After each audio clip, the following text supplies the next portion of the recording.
All right, so I've got about 3 after, so we'll go ahead and get started with the introductions, things like that. Okay, get those out of the way while hopefully more people are able to join. So for those of you who didn't, well, hopefully you saw the flyer because that's why you're here. But for those of you who don't know, my name is Dr. Nicholas Martin. I'm a history and English faculty member here in the Humanities and Social Sciences department, our lovely department that hosts some of these great co-curricular activities like this workshop in particular. Now we do this kind of workshop. We try to do about 1 per month during the academic year. Sometimes we'll throw them in a little more than that, or more often, I should say, than that. But one of the things that we like to do is we do like to mix up the focus of these writing workshops as well. And so judging on feedback from our last workshop, as well as what other faculty members have been discussing with me leading up to this, today's workshop is going to focus more on research and how to research for your writing, what research makes for more compelling, better writing, and how we go about completing that research in a manner that doesn't want to make you rip your hair out or anything like that. Okay, so thank you for joining us today, whether it's from your couch or from the comfort of your office or anywhere you need to be. Like I said before, please feel free, chime in with questions at any time, especially if anything is unclear, I'm going too fast, anything like that, okay? Or feel free to utilize the chat as well, because even though as I go through the presentation, right, I'll still be keeping an eye on the chat. And if you have a question, it's probably likely that other people in the room will also have questions as well. So again, you're probably not just going to be helping yourself out by asking questions and getting that clarification. You're also opening that up for your fellow students who are here and participating along. Okay, so what I'll do now is I will go ahead and open it up to any questions or concerns that you might have before we even get going, that you think I can answer quickly or anything like that. So are there any issues, anything that anybody wants to jump right into right away?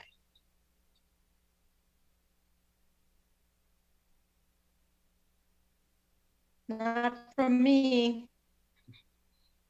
All right, well, that's okay, because remember, as we go along, feel free to chime in. So what I'm going to do is I have a PowerPoint presentation prepared, so I'll go ahead and share my screen. Obviously, this PowerPoint and this recording will be available to you afterwards. You can either email me for a copy, email the department for a copy. I'll have those. I'll have my email and those links available to you at the end. Okay. What I'm also going to do is I'm going to share a link in the chat right now, and that link will take you to a Google Forms survey of how you think this went, what worked for you, what didn't work for you, how we can improve, everything like that. But it's not as long as it sounds. Okay, so we would really appreciate it, my department members and I, if after this is finished, you would utilize that link, complete that survey to give us that information so we can make this the best experience for you as learners as we possibly can. Okay, and again, I'll remind you about that. I'll post it again later. Please don't go in and complete it now, right? It's only been like 5 minutes. So, but by the end, hopefully you'll be like, woo, that was pretty good. Or, oh, that stunk. I need to tell them all these crazy new things that they should be doing, right? Or everything they did wrong. I want to point it out. Okay. So either way, we want to hear that feedback. Okay. Because if we're doing something right, we want to hear about that. But more importantly, if we're doing something wrong, we definitely want to correct those things. Okay. So that form is there. Also, I need to let you know that this is being recorded. Okay. But like I said, don't worry about that in terms of being shy or anything like that. You can chime in and ask questions at any time. Most of you have your video muted, so that's probably not an issue. But again, if you do want me to see your nice smiling faces, feel free to unvideo mute, but it is by no means required. Okay, so either way, you can chime in with questions or you could type them in the chat. But I do like to remind you that you are being recorded. So, let's try to keep the foul language to a minimal level, right? Preferably none at all if you can help it. Though I get it, writing sometimes brings that out of us, doesn't it? Can be a frustrating process, but that's why you're here. We're going to work on it and we're going to try to make it easier and better for you. Okay, so enough about me. And what we're going to do is we're going to flip right over here to the PowerPoint that I've prepared. Now, again, I've got the chat open. I'll be keeping an eye on it. Okay, so if you do have questions as we go, just let me know either in there or, like I said, just feel free to interrupt me. Okay, especially if I'm going too fast or you want to spend more time on a particular issue. Okay, because like I said, we're judging this based on past feedback on past workshops. Okay, so again, the more feedback we get or the more you can chime in, the better in terms of giving me direction during this workshop, but also giving us direction for the future. Okay, so as you can see, I took forever to come up with this wonderful title of Writing Workshop, right? But, that wasn't the most important part of this presentation, I assure you. Instead, what the most important part is going to be is what we discuss. And what we're going to discuss, like I said, is research primarily. Okay, so just to give you a little bit of a breakdown of the primary focus for today, okay, we're going to do about 50% is going to be covering research methods.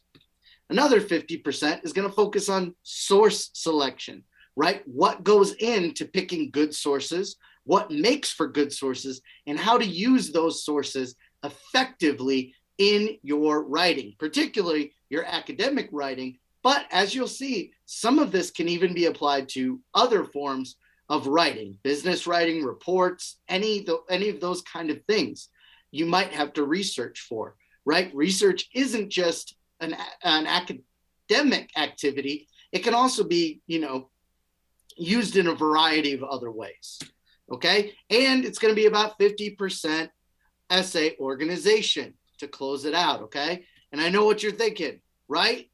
It's 150%, but that's because here in the Humanities and Social Sciences Department, we always give 150%, no matter what we're doing. Also, it's because this is a writing workshop and I'm not so good at math. Okay, but anyway, these are the three facets we're really going to focus on, and they will kind of blend together. But obviously, I don't want you just thinking of these as academic things, okay? Because the research process, even from the beginning, can be multifaceted, and you can use it in many aspects of your life. Okay, so let's start there. We'll start with the beginning, okay? Where you should probably always start, okay? Now, when you're faced with a research project, again, whether it's in academia, whether it's for your job, whatever it may be, right? You probably will be assigned a topic, or even if you have to come up with a topic for yourself, it's okay to start small or big. Let me explain what that means, okay?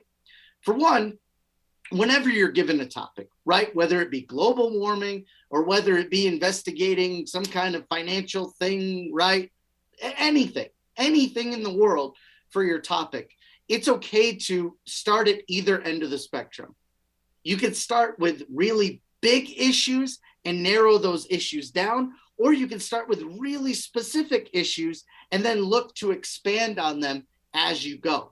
The key to this is going to be your research process. For one, what you find with your research, sources, and how you identify which one of those sources or what ones, right? Because often we have to use more than one source, right? You're going to be able to identify those and collect them and use them to really help shape your narrative, right? Shape what the focus of your argument is going to be. So that's why we always should begin with research and it should really help guide us, even if we have a topic and an argument in mind, okay? So that's why it's neither good to start big nor small. It's more about where your research takes you, okay? And always keep in mind your end goal, right? You want to narrow your focus depending on where you start, right? So again, let's say you're given a topic, and you can see by the mind mapping example in the image there, that some topics are going to be all over the place and have connections to all different kinds of things, right? So it's your job as a writer to first establish what research you're going to look into. You could, mind map and everything, but then as you research, what you're going to do is you're going to eliminate possibilities. You're going to eliminate facets of that topic that either it's very hard to find information on, or just doesn't really fit your argument, right? Think about topics, right? People write books, 300, 400, 500 page books on some of these topics that you're going to be asked to investigate either in your classes or in your professional life, right? Let's focus back on global warming, right? There have been multiple books written on global warming, multiple papers, multiple articles, all that stuff. So when you're given an assignment like that and you pick a topic like that, your first big to-do, so to speak, is to really narrow down that focus of what about that topic you really want to focus on. What about that topic is specific to you and specific to your argument, okay? And again, your research can help you define that, okay? So again, have that in mind that you're going to want to narrow your focus, right? Next, what you're going to want to do is simply brainstorm on your topic, right? Either free write, you could doodle it out like a mind map like this. You could try to outline your topic about what you think is going to be important to that topic, what you need to say about that topic, right? For example, with global warming, we might need to cover fossil fuels or the effect of fossil fuels on the environment, right? But that could also depend on your research, okay? So again, the stakes of research are really high here. And again, if this isn't quite making sense yet, just hold on, because I'll have examples in a minute as well, okay? Now, the real important thing to remember when you are beginning the research process, right, is do not put added pressure on yourself, okay? You can go into any topic with an idea about what you are going to say. In fact, most educators will tell you it's okay to have an opinion on what you're researching, right? Because that helps make it interesting to you, and it also helps to form and shape your argument early on.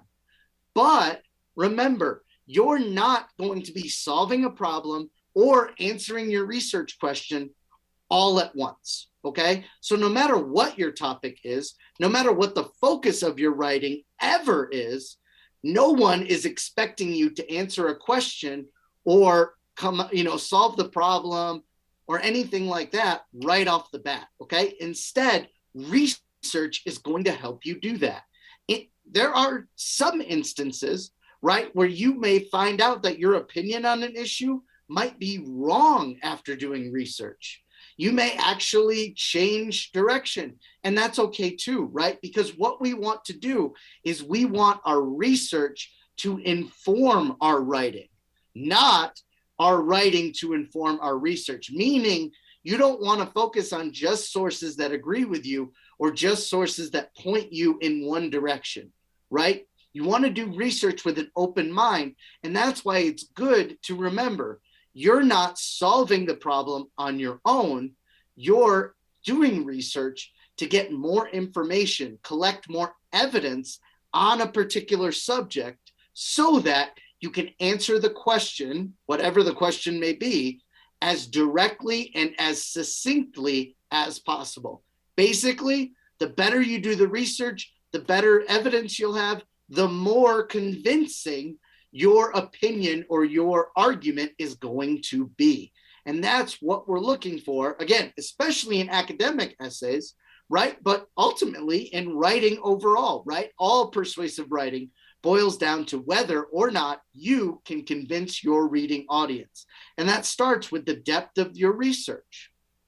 Okay, so let's get into some of the examples of research and why they matter.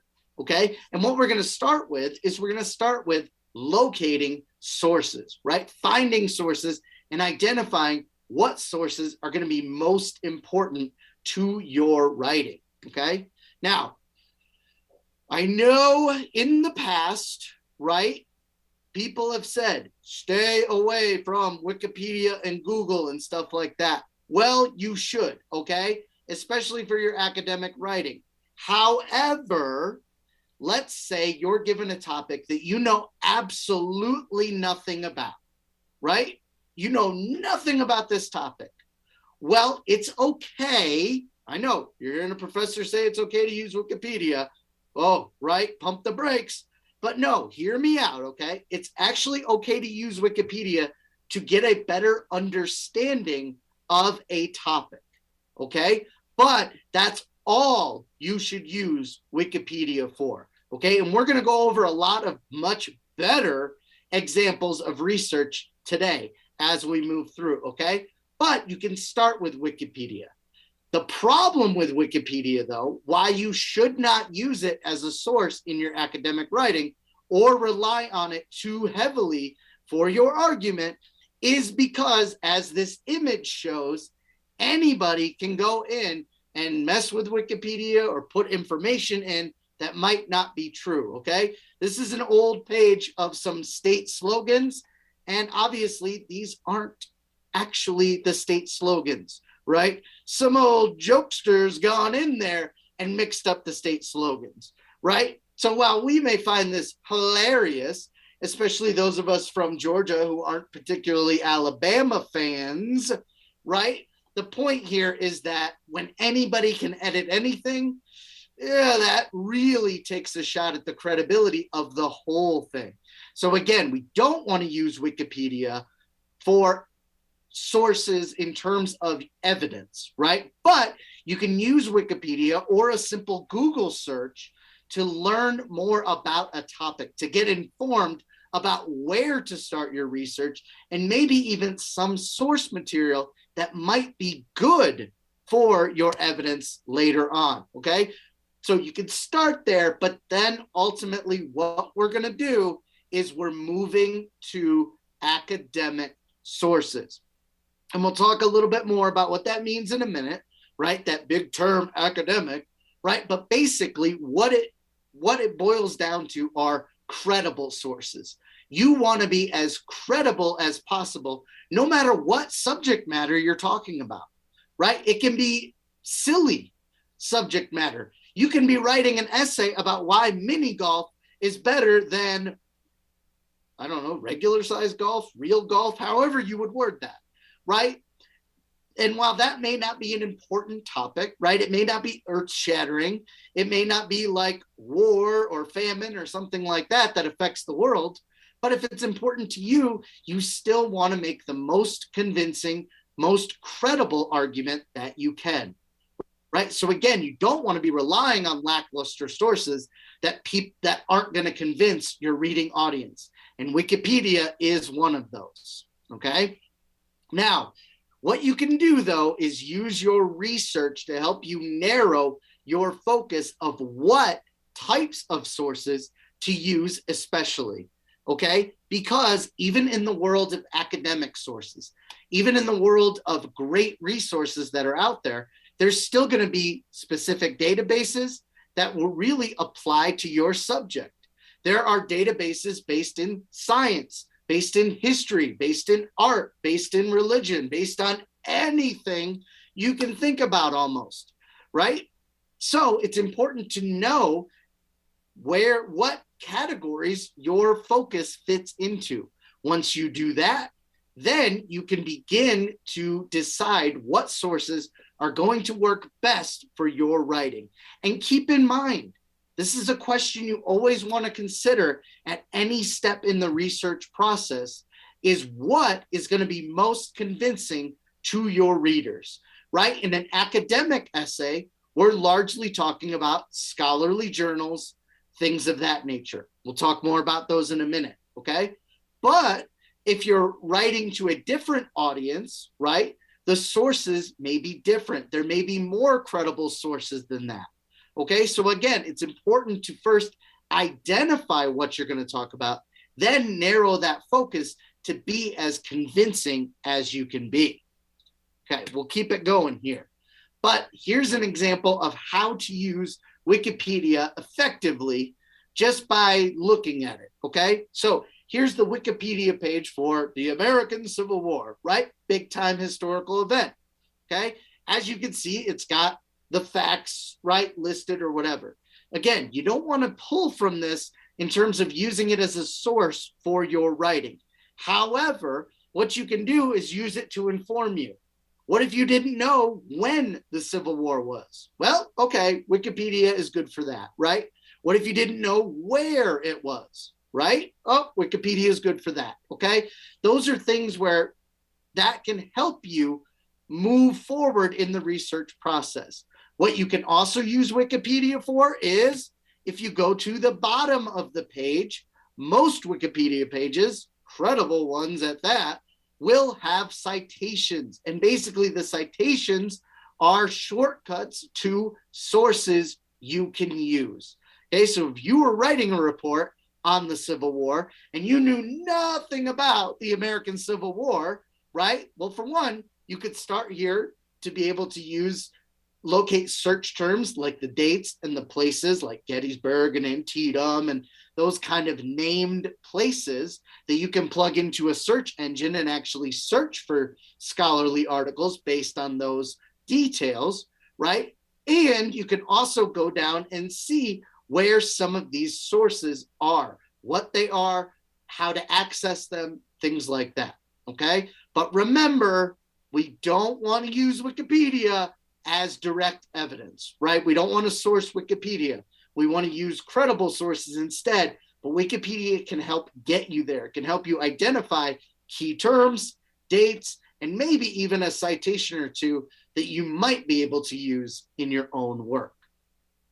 Okay, we'll keep going because we don't have much time. We've got a lot to cover. So anyway, there are two major differences in source material that you're going to want to know when you're researching your topic, no matter what your topic is. Okay. What you're going to want to do is you're going to want to have a healthy mix of primary sources and secondary sources, especially in academic writing. Okay. So you might be asking yourself, well, what's a primary source then? Well, primary sources provide direct or first-hand evidence about an event, object, person, or even a work of art, okay? Primary sources provide the original materials on which other research is based, right? So all researchers typically start with primary sources, and we'll talk about why, okay? Because primary sources enable those researchers to get as close as possible to what actually happened during a particular event or time period. And yes, I've got examples coming up, so hold on, okay? Now, primarily, these are going to be published materials, and published materials can be viewed as primary sources if they come from the time period that is being discussed or are written or produced by someone with first-hand experience of the event, right? So that's what we're looking for. We're looking for firsthand. We're trying to get as close to that initial event or time period as possible. And that's where we always want to start with our research, because you know why? Those are the people who were there, right? You don't want to go back and check out, find out about the first light bulb or first building that was powered by electricity. You don't want to read about it in a newspaper article from last year, expecting that that's going to be the best information on it, right? No, you want to go back to that time period. What were newspapers? What were people? What were eyewitnesses saying about that account, right? That's going to be the most valuable information because, for one, it's the most sparse after 100 and something years, right? But it's also going to be the most informative. Those are people who were there, not people writing based on other people's memories or others' interpretations, right? They were there. They can tell you about it. That's what makes primary sources so effective, okay? Because primary sources often reflect the individual viewpoint of a participant or observer at the time, okay? So these examples that you're seeing on the screen are all versions of a primary source that help us better understand a story or what was happening at a particular time, in this case, in American history. Okay, we've got the famous New York Times, men walk on the moon, right? For those of you who don't know, that's when America landed on the moon, right? Pretty big deal. But what were people thinking at that time, right? Sometimes it's not only about what happened, but how you can best explain what happened in a way that's relatable to your reading audience. To do that, it's best to go back to a primary source, like a newspaper in particular, and use that information to really understand what people at the time, how they were experiencing that, okay? Same with the image below it. This was when President Johnson signed the Civil Rights Bill, right? Well, this is important stuff, not just because when we look back on it and say, wow, what a great time for American history, right? That's all well and good, but remember, people have particular viewpoints at particular times. Not everybody agreed with the Civil Rights Bill at the time. So even if you took a poll today and 99% of people were like, oh, that was good, right? Oh, hey, good job, America. At the time, that probably, and it definitely, wasn't the split of opinion of Americans, right? Well, why? Why was that? Primary sources can help shed light on that. They can give us both viewpoints, sometimes multiple viewpoints of why something was good or bad or hated or loved or any of those things.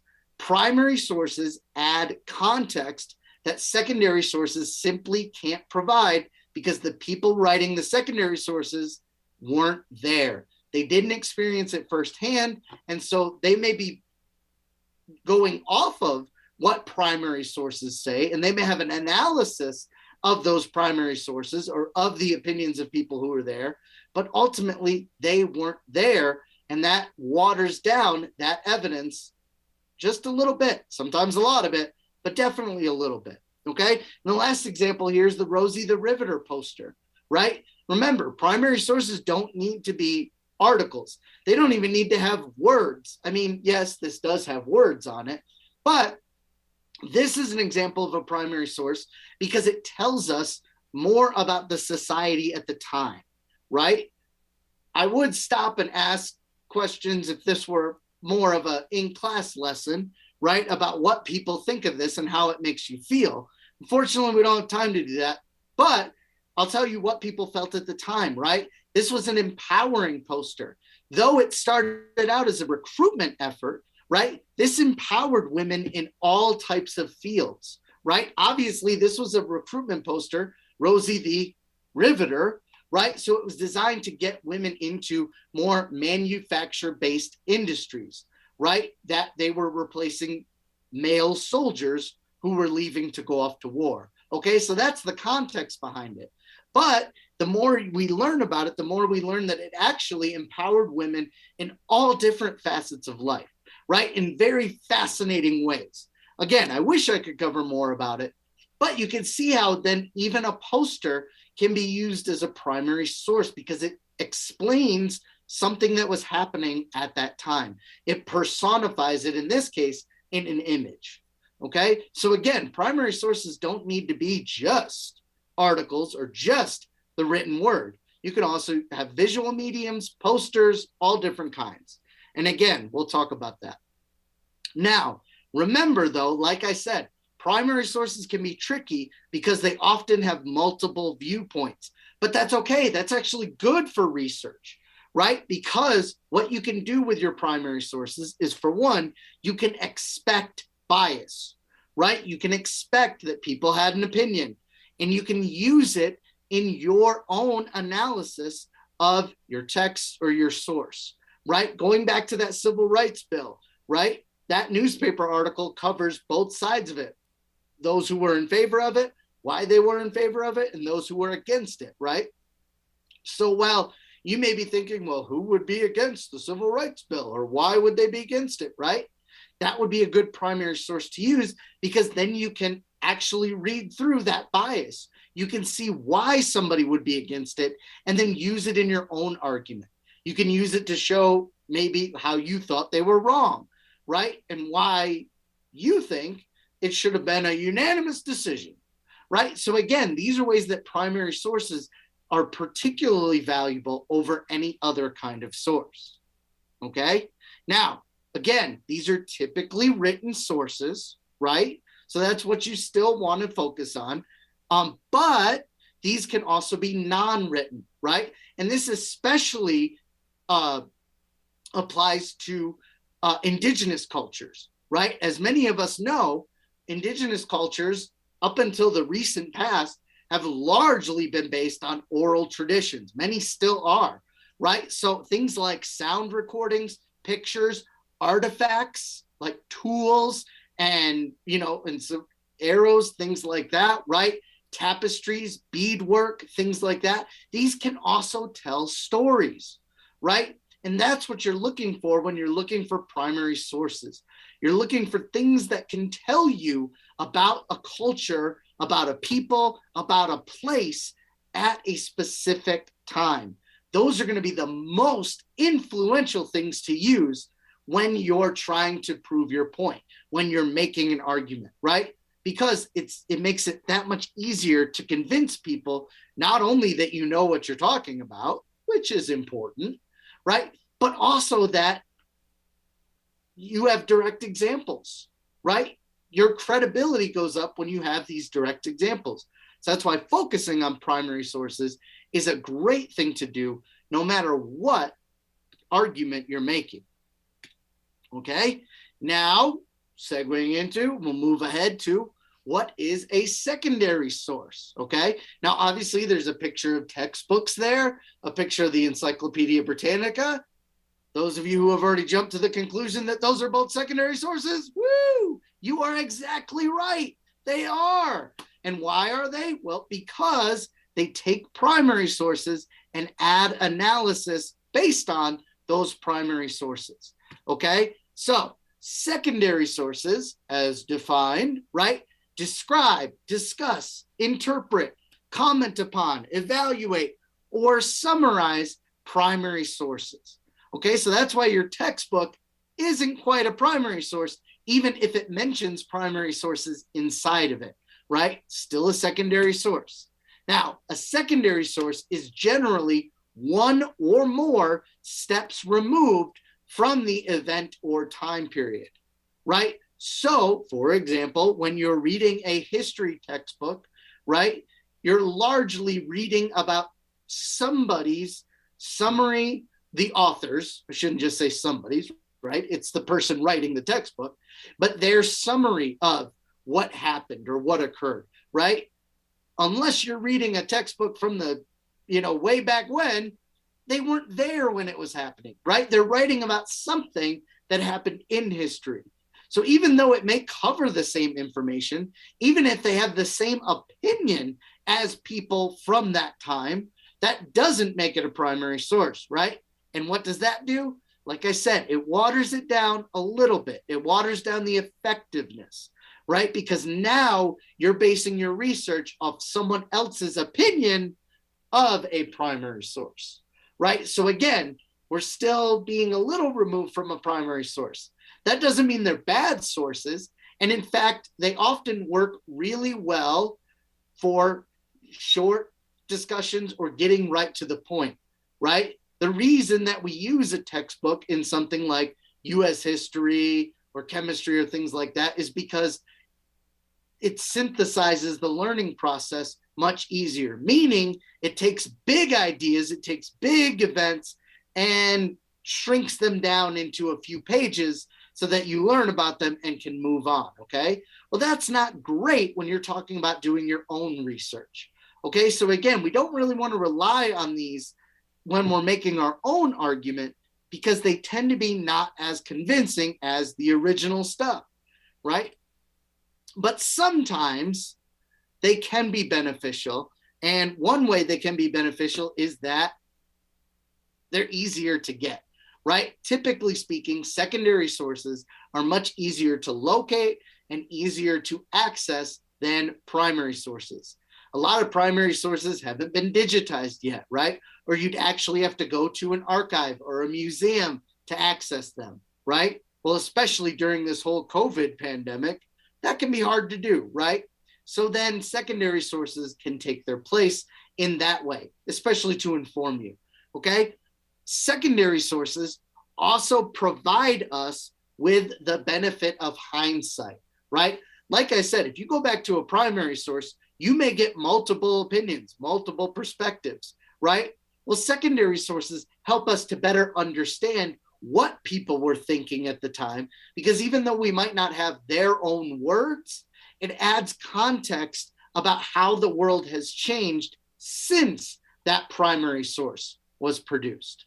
So we do get the benefit of hindsight with secondary sources, and that can also be important in your writing, right? Because a lot of times it takes somebody much smarter than us to, contextualize an event or a subject matter, right?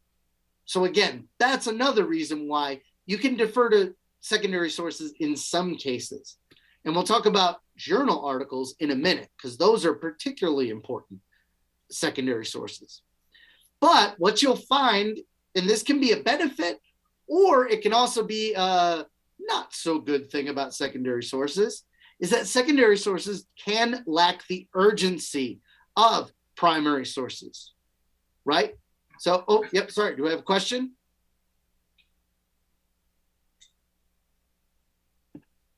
No question? Okay. We'll keep going then.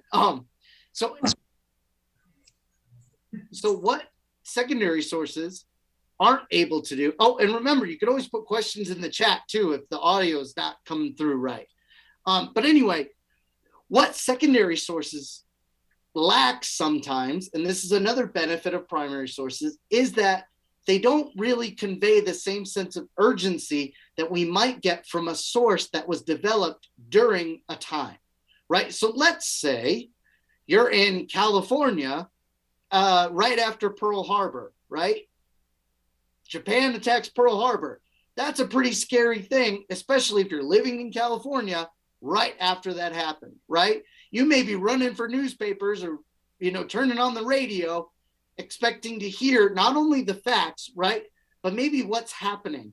And that's going to have that added sense of urgency, right? If people thought California was going to be attacked, right, reporters especially, they may be like, whoa, get to shelter, get to safety, right? Those kind of things. Somebody writing about that after the fact may know from hindsight that the Japanese didn't have the manpower to attack California right after Pearl Harbor, right? So that's where hindsight can help clarify that, but it also eliminates that urgency, right? It also kind of detracts from that initial, oh no, kind of feeling, right? So again, that's where primary sources are still going to be more valuable, though, as you can see, secondary sources can add that better understanding that we get over the course of time, right? Because we have hindsight. All right, we got to keep going because we're running low on time already, all right? Now, here are some further examples of secondary sources. Now, remember, these are typically sources that summarize or analyze other, typically primary, sources, okay? Now, written forms of these include textbooks, academic journal articles, reviews, including literature reviews, movie reviews. The only exception to this is food reviews, because those are actually primary sources because they talk about something that's occurring at that time, right? Unless somebody's eating like 300-year-old wedding cake, which I don't want to read that food review, right? But anyway, any other works of criticism or interpretation, those are going to be secondary sources. And like I said, they still are very valuable in terms of research materials. So anyway, moving on, okay? Here are some more research tips for you to consider, okay? For one, you want to ensure your research is credible and directly relevant to your essay, okay? A lot of times what we do as writers, especially early writers, right, is we tend to stick to what matters most to us, right? What we think is super important and what we want to talk about, right? Well, remember, it's not just about you, especially if you're trying to be persuasive, right? Unfortunately, other people are going to read your writing and they're going to decide if it's successful in persuading them or not. And why I say that is because, for one, that means you want to be as credible as possible, right? You don't want to just rely on your own opinion because that's just your opinion, right? So unless you're an expert in the field, you can't really do that. But also you want to make sure that you're staying relevant to your topic, right? And why I say that is because a lot of times we want to talk about ourselves, right? Or we want to talk about things that are familiar to us, right? We want to tell stories about our own life, maybe even how awesome we are, right? Well, I'm right because I'm the smartest person in the world. Well, that's not going to convince a lot of people. But you know what will? Evidence, right? Other people's stories, other people's testimony, whether it's firsthand or through secondary sources and expert opinion, right? So again, when you're researching, make sure that you are researching, for lack of a better term, other people as well, right? You're not just keeping it local. You're not just making it about yourself. You're also opening it up to other perspectives, especially, right? Also, like covered in our last wonderful writing workshop, right? You always want to make sure that you're recording your sources provenance, right? Which that's just a fancy word for saying you should use citations and use a bibliography, because it's not just enough to say I'm right because this other person says I'm right. Well, you also got to give your reader the information that if they want to go back and check on your work, they can, right? You're not just giving them the names of sources, you're actually giving them where to find those sources as well. Because again, we can't just take your word for it, right? That would be kind of crazy, all right? Also, you want to identify as early on as possible the key points that you will make in your essay, okay? Believe it or not, as long as the research process can be, you're going to find sources that just don't really fit your argument, that you might not use. There's better information out there that you'll find, and then you'll look at that past source and go, I guess I don't really need that, right? As frustrating as that could be, because we all hate to waste work like that, it's still something that if it doesn't really apply to one of the key points you're trying to make in your argument, you gotta let it go, right? It can be really hard and really frustrating, but sometimes letting go of bad sources or, less than credible material is going to make your overall essay more convincing and better, okay? Also, you want to begin as early on as possible, group your ideas and opinions together. What also can tend to happen in the writing process is we can fall into the trap of getting a little repetitive, right? We might repeat the same points over, the same information over, even if it's different evidence, even if it's coming from different sources, right? Because we didn't outline it enough before we got into the writing process, right? So again, as early as possible, take a step back and say, okay, what's my first point, second point, third point, etc., and then group your evidence, group your research together to make sure that you're not repeating yourself that you're not just going over the same things again and again, because believe it or not, people don't like to read the same thing over and over again, right? They actually want your argument to progress. So always be thinking about, okay? Also, and this can be early on as well, try to think of some counter arguments, right? In writing, it's always, especially persuasive writing, argumentative writing, where you're trying to make a point, right? Chocolate ice cream is better than vanilla ice cream. Right? If that's what I want to write my essay about, the strongest way to do that is to pretend I'm writing that essay to an audience that doesn't agree with me. So if I'm arguing for chocolate ice cream over vanilla ice cream, I should pretend that I'm writing my essay to people who love vanilla ice cream and think it's better than chocolate, right? Because that will help me get in the mindset of being as convincing as possible. Okay, moving along. Here are some research tricks, okay? Rely on the accepted online research platforms available to you, especially during the pandemic, right?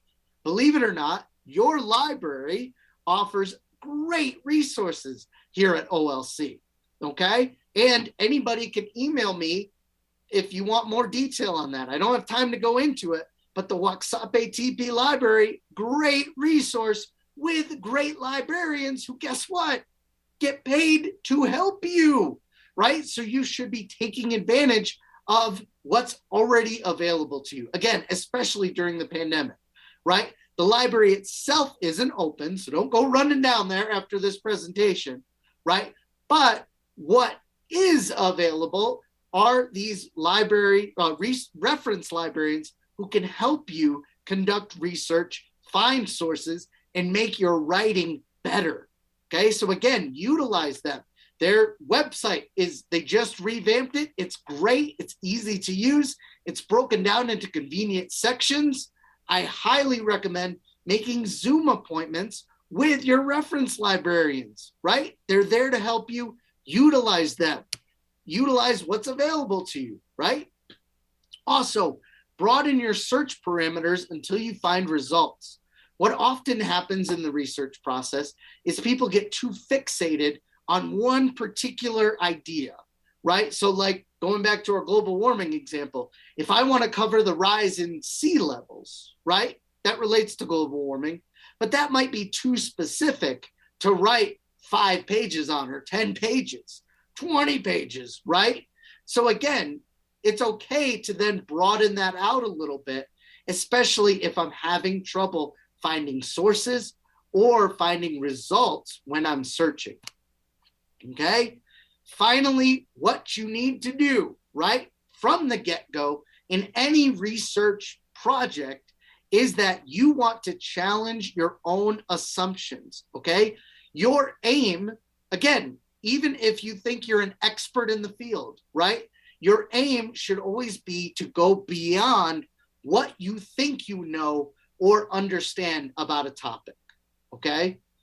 You always want to try to better yourself. You always want to try to find more convincing evidence and a deeper understanding of your subject matter so that you know it's going to be convincing for your readers, right? If you're able to convince yourself and you're an expert, right, that bodes well for the effectiveness of your essay. So again, remember, it can't just be based on your opinion, but even when you're looking up research, try to go beyond what you already know. So in other words, approach research as the opportunity to learn more about a subject.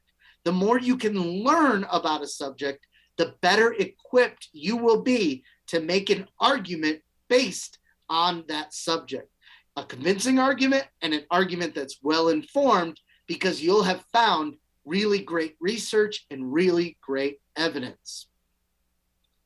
Okay, so I'll stop there because we're pretty much running low on time here. And the only other slide I had was some outline tips to better help you organize your work at the end of your research process, okay? But here's what I'll say. First things first, a reminder, and I'll post it again here in the chat for those of you who just joined us not too long ago. Please complete the Google Forms survey that's now in the chat, okay? I will also put my email in the chat as well, okay? And now I will finally open it up to questions and concerns because I know you probably have some. Now, great first question in the chat. Citation generators. Yes, okay? But, okay, so yes, citation generators are good to use. However, there's a caveat here, right? There's a catch. The catch is that any citation generator is just a computer system, right? It's based on those fancy algorithms and things that put things together for you. That's great, except for the fact that sometimes they mess up, right? They're machine-based, they can mess up. So if you use a citation generator, you are still responsible for going back through and making sure that little things especially are in the right place, okay? So yes, citation generators can be great. They can save you a lot of time and a lot of frustration, but you still want to go back and double check every step of the way, right? Is your title in the right spot? Is your author in the right spot? Parentheses, quotations, periods, right? All those little details, especially when you're copy and pasting into Word, because sometimes the spacing can get funky, and sometimes those little things like commas and things can get misplaced. So yes, they do save you time, but remember, you still got to go back and double check because that's still your responsibility. Though I do advise them because, again, unless you have this stuff memorized, which trust me, none of us do, right? You'll be going back to the guide anyway. So those citation generators can save you that step, but remember, always double check your work. Yes, so ebook citations or online electronic citations are typically better than citation generators. So for example, if you're in a research database, which the reference librarians can walk you through how to use those in a great way. But anyway, let's say you are using ProQuest or JSTOR or any one of those looking for journal articles especially. Yes, those typically tend to be very reliable in terms of their citation formatting when they provide you with the citations normally at the top of the page. The only thing there is you need to make sure that they are updated, for one. Sometimes they don't provide the latest version of the citation. And two, you need to make sure that it's the right citation format, right? Because typically they'll provide you MLA, APA, all different kinds, right? Chicago. So you want to make sure that when you're looking at the right citation, you're copy and pasting the right one too, okay? But yes, typically those are good citations that you can rely on. So yes, annotated bibliographies should be alphabetically organized, just like your bibliography. Yes, but that can be up to the instructor as well. But typically, yes, you want to put those in alphabetical order, and that's because the annotated bibliography should come before your actual research paper, in which you'll put them in alphabetical order for the final bibliography. So again, do yourself a favor, do the work ahead of time. That's less work for you in the future. So yeah, I would just put them in alphabetical order, again, unless your professor specifically says to put them in a different order, but that would be very rare. Good questions. Any other questions we could think of? We still got a couple minutes here.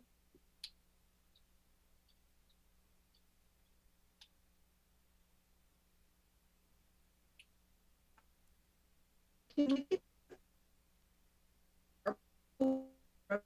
for a little bit? I missed the part in the middle. You're breaking up a little bit. Can you put your question in the chat? Okay.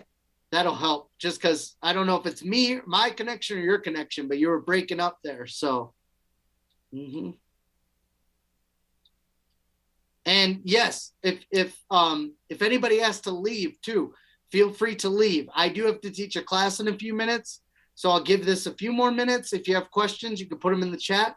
Remember, you can always email me as well. I'm always available to answer questions, whether you're my students or not, right? We're all here to help you in the Humanities and Social Sciences department. But yeah, so any questions in the chat, but you can always email me as well. If you've got to get out of here, I completely understand.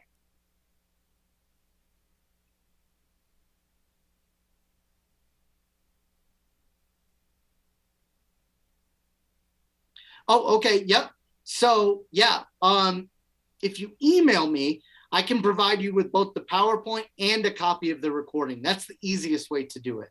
This should be featured on the KOLC TV YouTube channel as well, following this. But again, that's something that if you want it quicker, you can always just email me for it. But hopefully it'll be up really quickly as well. So yep, feel free to check that out. Yeah, I'll be a YouTube rock star before the year's over. Woo, right? So be on the lookout for that. I'm sure it'll get millions of hits. I can't wait. All right. Any last second questions before I go ahead and end the session and head to my own class?